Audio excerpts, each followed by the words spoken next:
जब भी भारत की करेंसी पे डेप्रिसिएशन का डर सताता है, जब भी हमें ये डर सताता है कि हमारा इंडियन रुपी कमजोर हो रहा है और फ्यूचर में और कमजोर हो जाएगा, तो गवर्नमेंट एक ऐसा स्टेप लेती है जिसके बारे में शायद आप में से बहुत लोगों ने कभी ना सुना हो।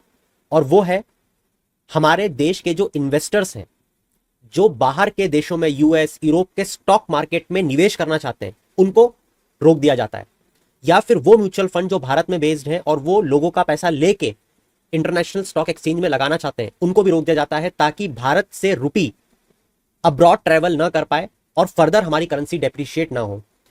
इसी पर बहुत सारे इकोनॉमिस्ट ये कहते हैं कि हमारी सरकार को ये बिल्कुल नहीं करना चाहिए। रिजर्व बैंक ऑफ इंडिया और गवर्नमेंट को अपने आप को रेस्ट्रिक्ट करना चाहिए, जिसके थ्रू वो इंडियन इन्वेस्टर्स को एक्सप्लोर करने दें, अपने पोर्टफोलियो को डाइवर्स करने दें। पोर्टफोलियो डाइवर्सिफिकेशन का मतलब होता है जैसे आप 100 रुपए में 50 शेयर में निवेश करो, वैसे ही जो इंडियन इन्वेस्टर है वो इंडियन स्टॉक मार्केट के अलावा भी बाहर के इंटरनेशनल स्टॉक मार्केट में निवेश कर पाए, ऐसा इकोनॉमिस्ट कहते हैं। मगर क्यों?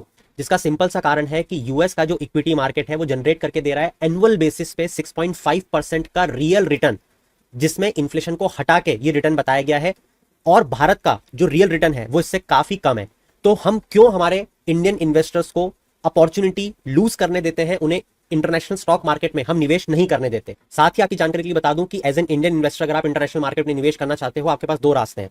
एक तो आप लिबरलाइज रेमिटेंस स्कीम के अंतर्गत being an Indian resident annually remit कर सकते हो $2 लाख फॉर एनी पर्पस।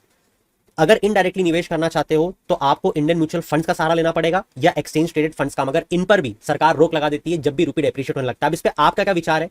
क्या सरकार को ये करना चाहिए? कमेंट में जरूर बताएं।